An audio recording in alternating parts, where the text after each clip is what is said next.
Vision Malikoura 2063, l'investissement industriel au menu d'une rencontre stratégique. Le gouvernement appelle les opérateurs économiques à soutenir cette vision à travers la transformation industrielle.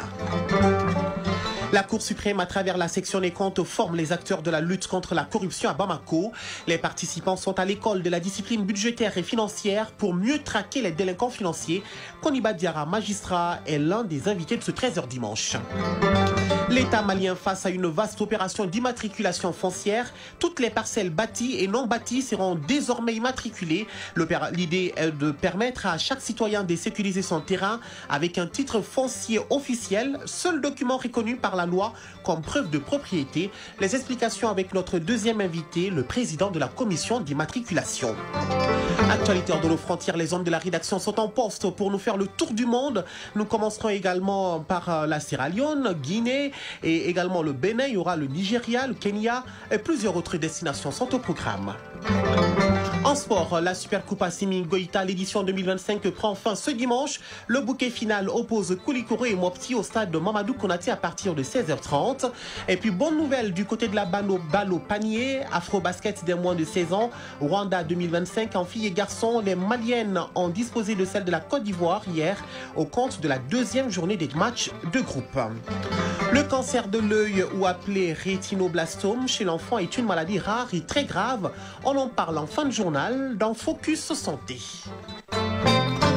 Mesdames, Messieurs, bonjour et bienvenue à cette édition. La mise en œuvre de la vision stratégique nationale Malikoura 2063 au cœur d'un déjeuner de l'investissement. Cette rencontre est organisée par le ministère de l'Industrie et du Commerce à travers l'Agence malienne pour la promotion des investissements. Elle vise à inciter les opérateurs économiques du Mali à la création d'unités industrielles pour la transformation sur place de certaines matières premières produites. Il s'agit de créer des usines de transformation du coton, d'une sucrerie, entre autres. On en sait plus avec Mamadou Fane.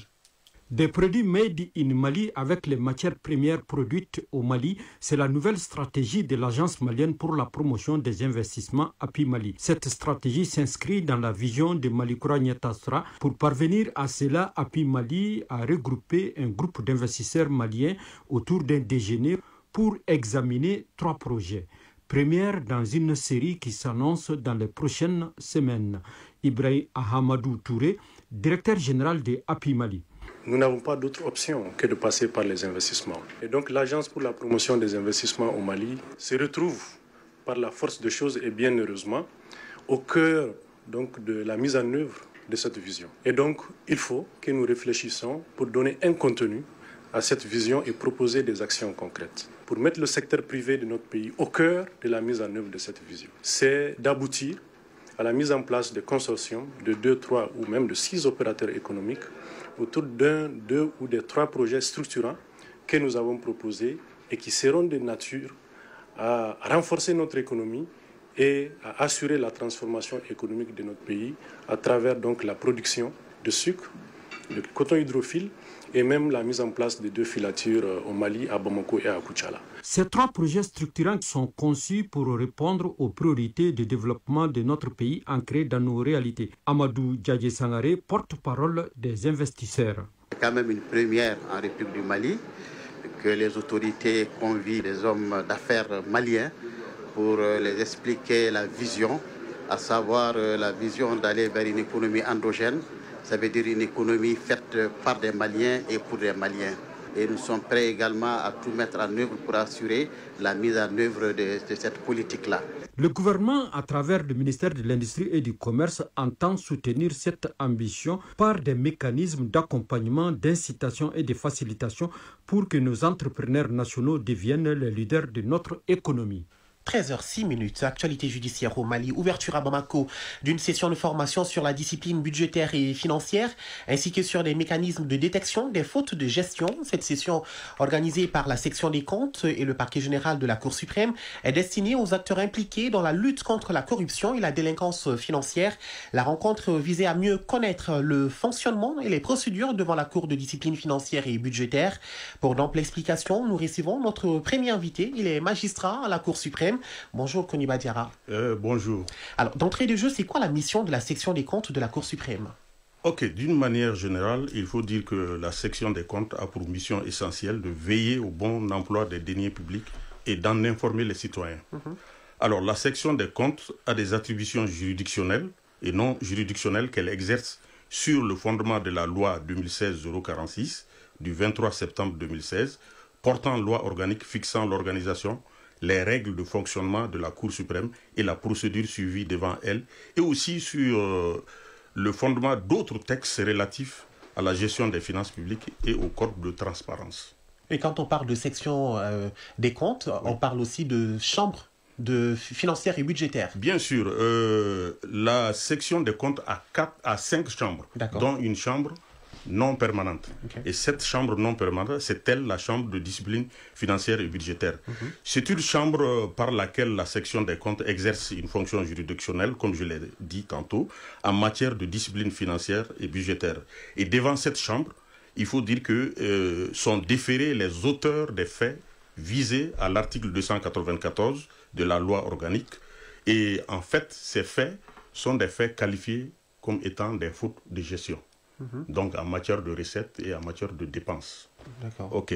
Donc, cependant, ce que je tiens à dire, il y a lieu de distinguer les infractions financières et budgétaires qui, cependant, relèvent de la compétence de la Chambre de discipline financière et budgétaire, qui est une juridiction administrative spécialisée chargée de sanctionner les irrégularités commises par les gestionnaires au cours de l'exécution du budget et les infractions financières et économiques. Donc, les distinguer les infractions financières et budgétaires des infractions financières et économiques telles que le détournement des deniers publics, concussion, abus de biens sociaux, blanchiment d'argent, crimes économiques, qui en fait sont des infractions prévues et punies par le code pénal et donc sont connues des juridictions de l'ordre judiciaire. D'accord. Vous voyez, vous avez cité tout cela, mais dans quel contexte s'inscrit cette formation? Parce que est-ce qu'il y a eu une recrudescence de cas de délinquance financière au Mali? Alors, il faut rappeler ici qu'il s'agit d'acteurs, les acteurs qui doivent être sensibilisés par rapport à la détection des fautes de gestion sont des acteurs institutionnels et de la chaîne de lutte contre la corruption. Il s'agit entre autres des structures de contrôle administratif, du bureau du BVG, le bureau du vérificateur général, du contrôle général des services publics, des commissaires aux comptes, etc. Donc ce sont ces acteurs-là qui ont une mission de contrôle. Alors, à côté de ces acteurs, il y a aussi les structures des acteurs de la justice. C'est-à-dire, je vais parler du pôle national économique et financier que vous connaissez, et aussi de la chambre de discipline financière et budgétaire de la section des comptes. Alors, il s'agira de sensibiliser ces acteurs dans le cadre de leur mission pour amener les gestionnaires des finances publiques à respecter les règles légales de gestion des ressources publiques. Et cela par une meilleure qualité des rapports d'audit en ce qui concerne les structures de contrôle, une justice équitable et impartiale à travers des poursuites qui seront engagées contre les auteurs de ces irrégularités à travers des faits qui seront rigoureusement instruits et les responsabilités clairement établies en vue de la manifestation de la vérité, ce dans le cadre du respect du droit à la défense et, in fine, la répression au manquement et à la régularité et la probité. Et je reviens sur ma question. Pourquoi cette formation maintenant? Est-ce qu'il y a une recrudescence? Je vais dire qu'il y a une recrudescence dans la mesure où tous les rapports de contrôle qu'on nous envoie relèvent des irrégularités financières que l'on peut qualifier de faute de gestion. Alors, donc, ça veut dire qu'il y a une recrudescence. Alors, donc, vous parlez du contexte. Exactement. Alors, le contexte, rappelons d'abord que, si nous rappelons ce que la Constitution du 22 juillet 2023 nous dit, cette Constitution pose les principes de la redevabilité et de la gestion saine des finances publiques en ses dispositions ci-après. D'abord, l'article 29, qui dispose, je cite, « Tout citoyen investi d'un mandat public ou chargé d'un emploi public ou d'une mission de service public a le devoir de l'accomplir avec conscience, loyauté et probité. Donc ça, c'est l'article 29 de la Constitution qui le dit. Un autre article, l'article 37, je cite, « Aucune autorité publique ne peut, sous peine de sanction, user des pouvoirs qu'elle tient de la Constitution ou de la loi pour commettre un détournement de ressources ou de biens publics à son profit ou à celui des détenteurs de pouvoir, des membres de leur famille, d'organismes ou de toute autre personne par favoritisme, corruption, concussion, trafic d'influence et autres moyens. » Alors, ceci interpelle évidemment les gouvernants à juste titre par rapport au régime de responsabilité des gestionnaires. Alors, ce régime, en fait, c'est un régime qui interpelle tous parce qu'il faut l'appliquer. C'est dire donc, l'atelier qui a eu lieu le 4 septembre dernier s'inscrit dans un contexte politique de lutte contre la corruption et la délinquance financière, tel que prôné par les plus hautes autorités du pays, mais aussi dans un contexte de mise en place très prochaine de la future Cour des comptes, institution supérieure de contrôle des finances publiques, à compétence juridictionnelle, qui est une exigence sous-régionale. Et quel est le sort réservé aux délinquants financiers? Alors, les délinquants financiers seront amendés, seront sanctionnés. Après, naturellement, une justice équitable, après un procès équitable. Alors, ils seront amendés à payer une amende de faute de gestion. D'accord. Mais cela sans préjudice des poursuites qu'ils pourraient encourir devant les tribunaux compétents en matière pénale. C'est-à-dire que, en plus de l'amende au niveau de la section des comptes, c'est-à-dire de la Chambre de discipline financière et budgétaire, ils peuvent être poursuivis par le pôle économique et financier ou tout tribunal pénal concernant la lutte contre la corruption. Et en gros, qu'est-ce qu'on peut retenir surtout de cette discipline budgétaire et financière au Mali? Alors, ce qu'on peut, dire, c'est que c'est une activité qu'il faudrait, cette activité évidemment de formation des gens, en matière de discipline financière et budgétaire, elle doit être récurrente et pérenne. D'accord. Et vous savez, la maîtrise de cette activité juridictionnelle contribue fortement à améliorer la gouvernance économique, la culture de la reddition et de la redevabilité des gestionnaires publics. Merci beaucoup, Koniba Diarra. Je rappelle que vous êtes magistrat à la Cour suprême. Merci d'être passé à 13h dimanche. Merci beaucoup. Suite de ce journal juste après le jingle. Parlons habitat à présent. Une opération d'envergure de but au Mali visant à lutter contre les litiges fonciers, à assainir le secteur, mais aussi à faciliter l'accès à la propriété dans un cadre légal et transparent. C'est l'opération d'immatriculation systématique des parcelles bâties et non bâties qui sera désormais généralisée après la phase pilote qui a démarré il y a une année dans le district de Bamako et qui a permis bien sûr de recenser 3262 titres fonciers. L'opération va cette fois-ci concerner l'ensemble du pays. Le but de l'opération est de faciliter bien sûr l'acquisition par les citoyens des parcelles propres sans tracasserie. Je me tourne à présent vers vous, Youssouf Alousseni Diallo, bonjour. Bonjour. Je rappelle que vous êtes conseiller technique et président de la commission d'immatriculation. D'abord, quel est le bilan global de la phase pilote menée à Bamako? Ça s'est bien passé? Oui, et ça s'est bien passé, la phase pilote. La phase pilote, ça s'est bien passé. Alors, c'est quoi le bilan? Qu'est-ce qu'on retient? On dit qu'il y a 3262 titres qui ont été recensés. Est-ce que tous ont été effectivement délivrés? Nous avons aujourd'hui 3262 titres fonciers créés. Ces 3262 titres fonciers créés, c'est sur 2 quartiers. D'accord. C'est au niveau de 2 quartiers. Le quartier de Yirmadio-Zerni et le quartier de Kalabankoura, Sud Extension. D'accord. Le quartier de Yirmadio, 1217 titres fonciers ont été créés là-bas et 2045 titres fonciers ont été créés à Kalabankoura Sud Extension. Ces titres fonciers, c'est le lieu pour nous de lancer l'appel à tous les citoyens qui sont concernés par ces titres fonciers parce que c'est leurs parcelles qui ont fait l'objet des travaux topographiques et que ce sont leurs parcelles là qui, au finish, ont été titrées, de se présenter au niveau des services et des domaines avec une demande écrite timbrée à 500 francs, timbrée à 500 francs, à laquelle demande il faut joindre 2 photos d'identité, une copie de titre provisoire, c'est-à-dire du document provisoire que la personne détient, que ce soit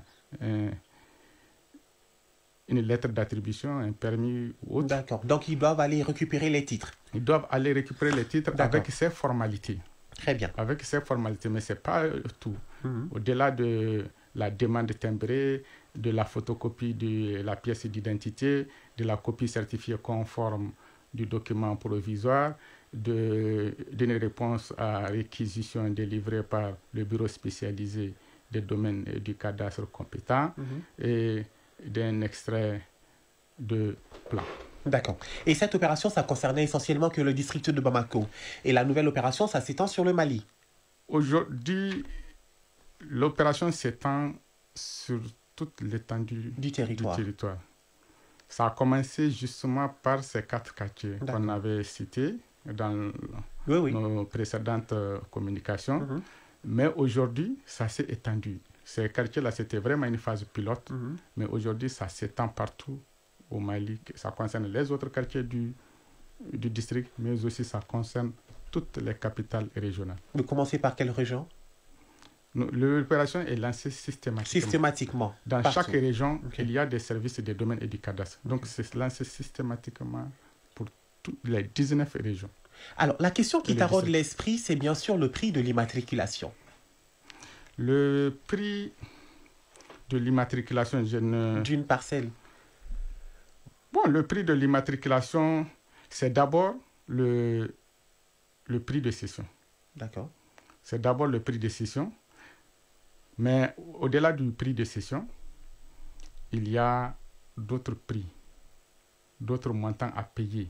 Il s'agit des droits au sens des impôts qui doivent être payés et qui sont payés conformément au Code général des impôts et au livre de procédure fiscale. On peut en citer, si vous le voulez, quelques-uns.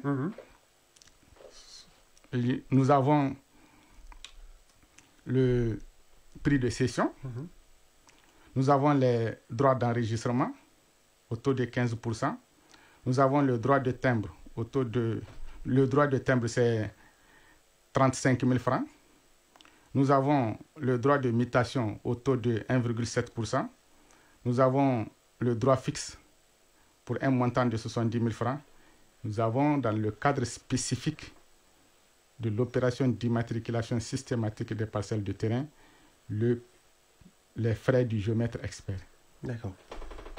Alors, commis par l'État pour le citoyen. Maintenant, concrètement, si quelqu'un a déjà une parcelle très longtemps et qu'elle prévoit la commission pour protéger les détenteurs de ces titres non reconnus par la loi foncière? La loi domaniale et foncière a donné 10 ans pour transformer les titres provisoires en titres fonciers. Notre souhait aujourd'hui et notre objectif, c'est de voir tous ces titres provisoires-là transformés en titres fonciers en milieu urbain d'ici l'horizon indiqué. D'accord. Donc finalement, c'est fini le phénomène de double terrain vendu à une personne.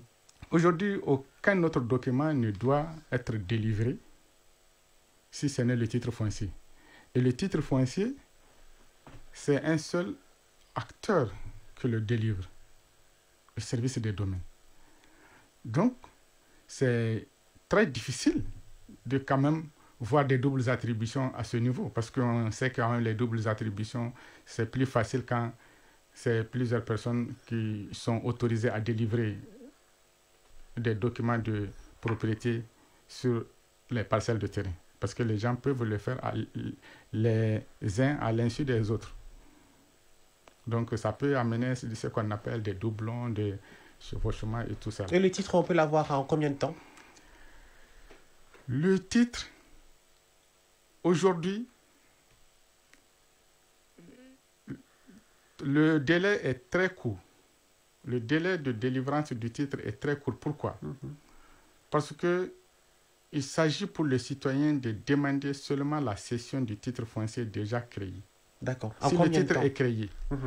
Maintenant, avant, on ne peut pas avoir le titre avant, en moins de 3 mois. Et maintenant? Maintenant, dès que vous formulez la demande, dès que le titre est créé sur votre parcelle à travers cette opération d'immatriculation systématique et que vous formulez la demande, vous apportez tous les documents nécessaires, il y a une vérification qui va se faire et on vous délivre. Et ça prend un temps très, très, très, très court. Une semaine?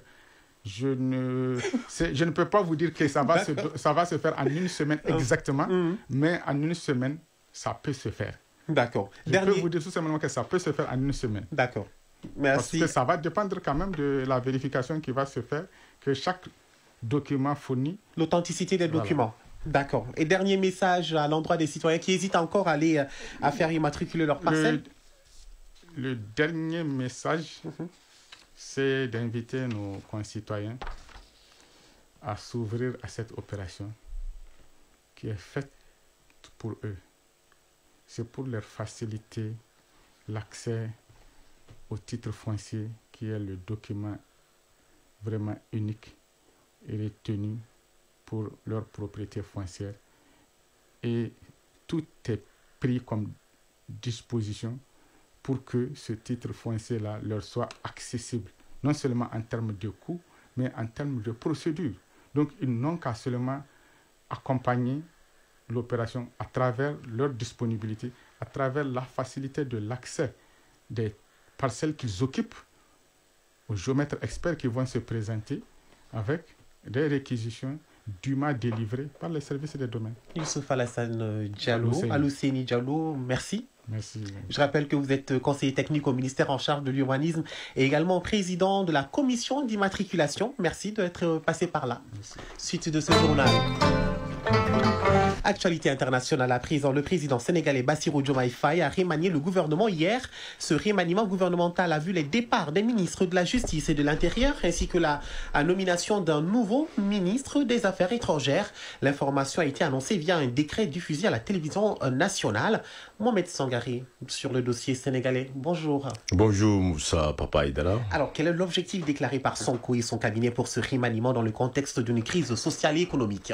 Selon Sonko, cette nouvelle équipe constitue un gouvernement d'engagement et de combat. Plusieurs départements clés ont été remodelés. D'abord, le diplomate Cheikh Nyang, ancien ambassadeur auprès des Nations Unies à New York et dans plusieurs pays, devient le nouveau ministre des Affaires étrangères. Il succède à Madame Yassine Fall, nommée ministre de la Justice à la place du magistrat Ousmane Diagne, qui dirigeait ce département depuis le premier gouvernement formé en avril 2024.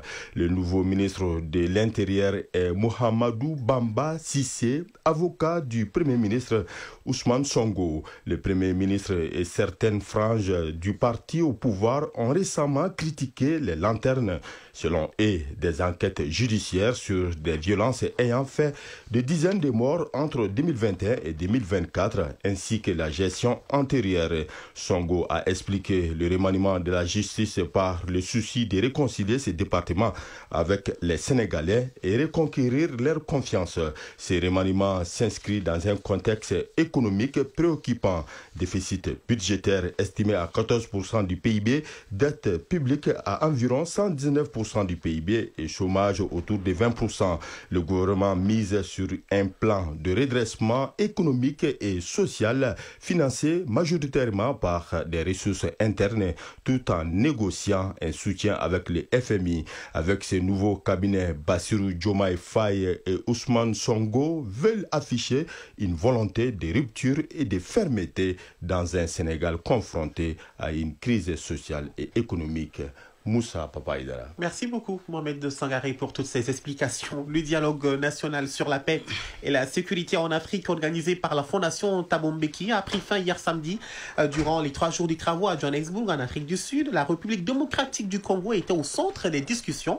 Lansine Keita, bonjour. Bonjour, Moussa Papa. Alors, le rendez-vous de la Fondation Thabo Mbeki, un rendez-vous annuel de Johannesburg, a enregistré la présence de l'opposition congolaise, pendant que les autorités ont brillé de par leur absence, qui a fait beaucoup réagir la République démocratique du Congo. Cette rencontre organisée par la Fondation Thabo Mbeki n'était pas un forum de négociation, mais une plateforme de réflexion stratégique pour trouver les voies et moyens permettant à l'Afrique d'avancer vers la paix.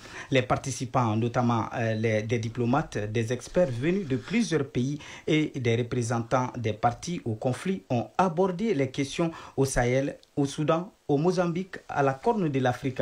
En marge de ces dossiers, ils ont largement parlé de la RDC, des causes endogènes, exogènes et profondes du conflit, sans oublier les solutions possibles. L'opposition congolaise était représentée à cette rencontre et a exprimé ses préoccupations. D'abord, l'AFC M23 a répété que Félix Tshisekedi est un obstacle à la paix et qu'il doit partir. La formation de Joseph Kabila tient quasiment le même discours, mais demande des voies pacifiques et un dialogue national. Ensemble pour la République, le parti de Moïse Katumbi revient sur ces fraudes électorales passées. Il faut, dit-il, un dialogue national, un dialogue qui remette toutes les causes de la crise sur la table. La société civile, elle, tire les leçons du passé. Jean-Jacques Lumumba résume: nous avons dialogué sans vérité, sans réconciliation, sans justice au centre. Du côté des autorités congolaises, c'est l'absence totale. Aucun représentant n'a fait le déplacement. Selon Thabo Mbeki, la solution doit venir des Congolais. Il prévient toute ingérence étrangère compliquera les choses. Un mémorandum sera bientôt publié par la Fondation Thabo Mbeki. Moussa Papa Aïdara. Sur le dossier congolais à l'instant, Lansine Keita, merci pour toutes ces informations. Ousmane Dao, bonjour. Bonjour Moussa Papa Aïdara. Avec vous, le reste de l'actualité en Poitiers, Sierra Leone, Guinée, le différend frontalier de Yanga se joue désormais sur le terrain diplomatique. C'est un litige vieux de 20 ans qui pèse toujours sur les relations entre les deux pays. L'occupation du village frontalier de Yenga par l'armée guinéenne depuis quelques années. Le 29 août dernier, la CEDEAO, la communauté économique des États de l'Afrique de l'Ouest, a dépêché pour la première fois une mission technique sur place pour un constat.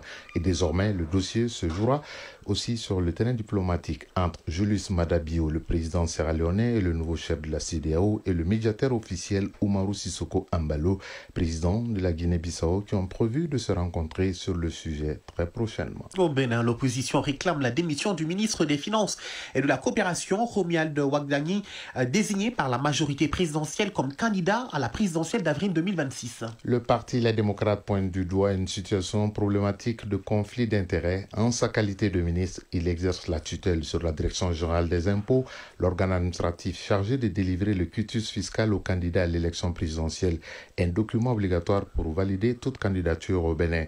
Le porte-parole du gouvernement répond que le candidat Romuald Wagdani quittera effectivement ses fonctions ministérielles, mais pas tout de suite après le vote de la loi de finances 2026. Au Nigeria, le groupe Boko Haram soupçonné d'un nouveau massacre dans l'état de Borno. Et le bilan provisoire fait état d'une 60 de personnes tuées. Le gouverneur de l'état de Borno, Bagadana Zulum, s'est déplacé hier sur place pour mesurer l'étendue des dégâts et surtout parler avec les autorités locales et des habitants meurtris. Cette attaque meurtrière de masse n'a pas été revendiquée, mais tout porte à croire que c'est Boko Haram selon le gouverneur, puisque le mode opératoire est similaire à celui des différentes factions de Boko Haram et du groupe État islamique en Afrique de l'Ouest. Au Kenya, Ousmane Dao, les procès fleuves de Paul Makezi se poursuivent. Les audiences se tenant cette semaine-ci à la cour pour enfants de Tononoka et à Mombasa, sur la côte kenyane. Le pasteur et 35 co-accusés sont soupçonnés notamment de cruauté et torture sur des enfants après la découverte de plus de 450 dépouilles en 2023 dans dans la forêt de Chakaoula où il prêchait un jeûne absolu pour rejoindre Jésus.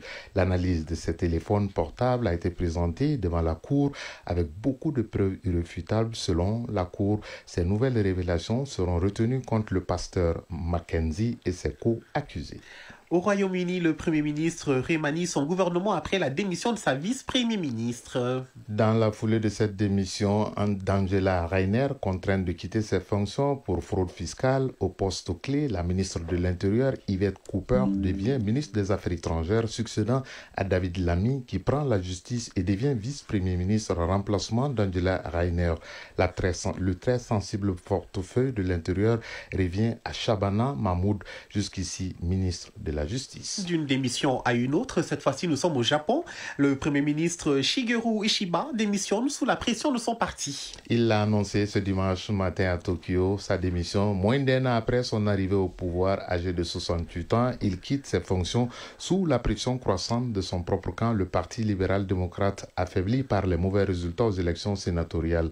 Arrivé au pouvoir en octobre 2024, après le départ de Fumio Kishida, il était critiqué pour les défaites successives de son parti lors des élections sénatoriales du 20 juillet dernier notamment, et selon la principale chaîne de télévision nippone, la NHK, le PLD pourrait annoncer dès demain lundi la tenue d'une nouvelle élection interne pour désigner son prochain chef et donc le futur Premier ministre du Japon.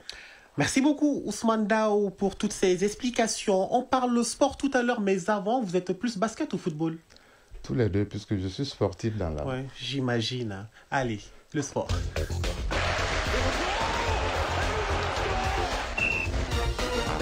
Afro-basket des moins de saison, Rwanda 2025 en filles et garçons. Les filles maliennes ont disposé de celle de la Côte d'Ivoire hier au compte de la deuxième journée des matchs de groupe.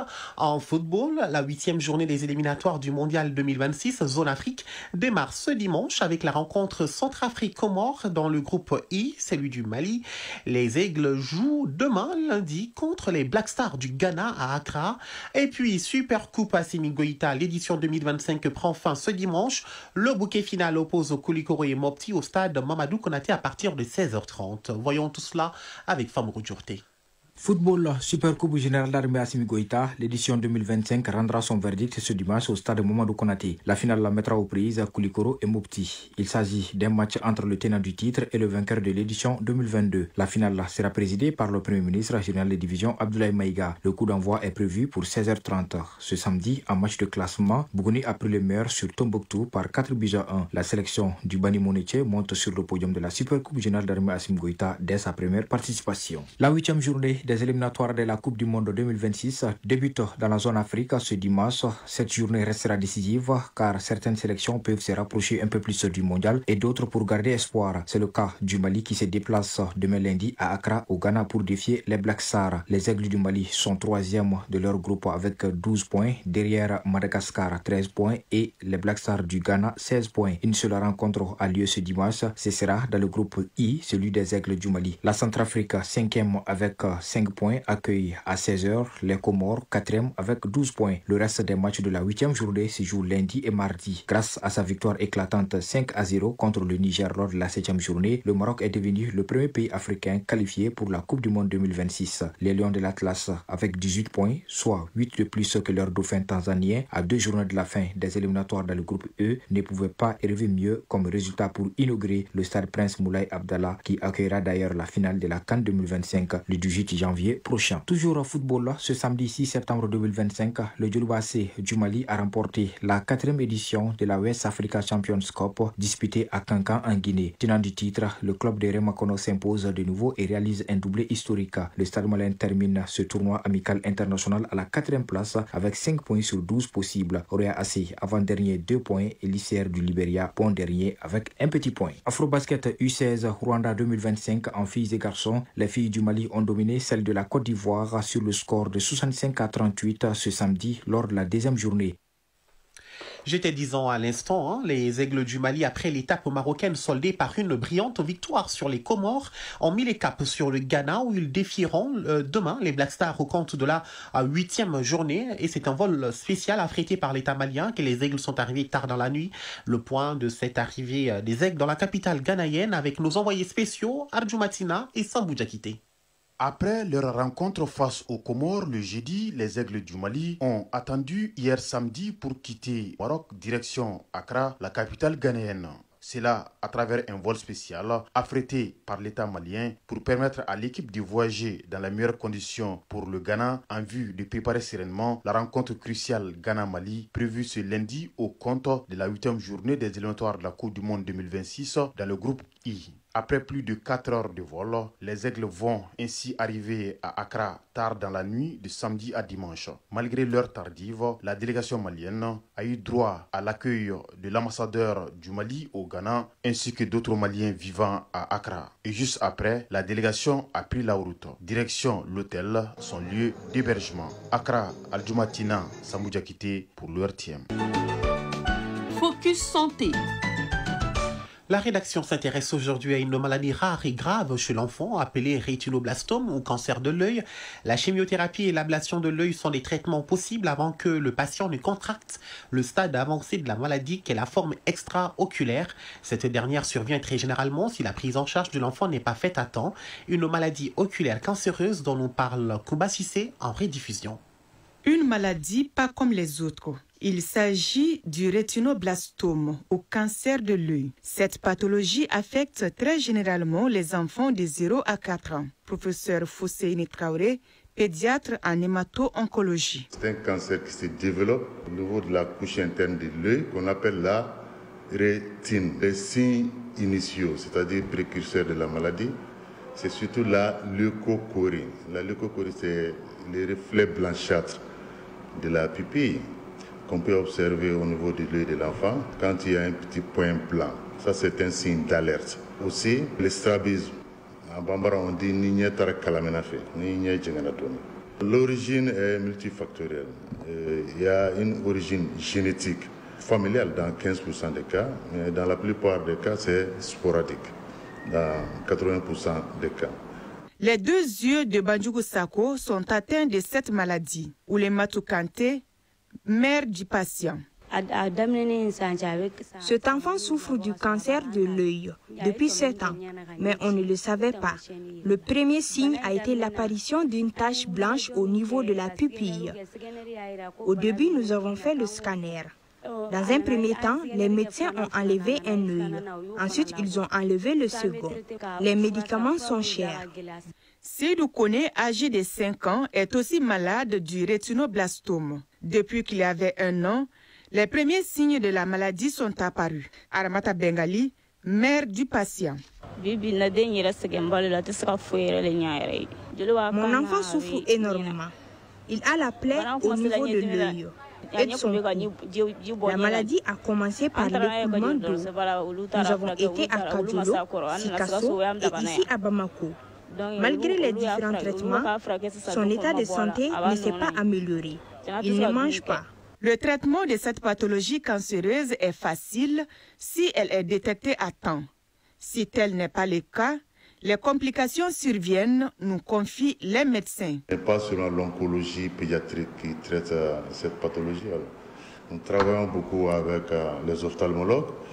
Il y a les pathologistes qui interviennent aussi, les radiologues, les ocularistes. Alors, il y a beaucoup d'intervenants pour la prise en charge globale de la maladie. Alors, les moyens thérapeutiques, c'est surtout la chimiothérapie, c'est l'administration des médicaments anticancéreux.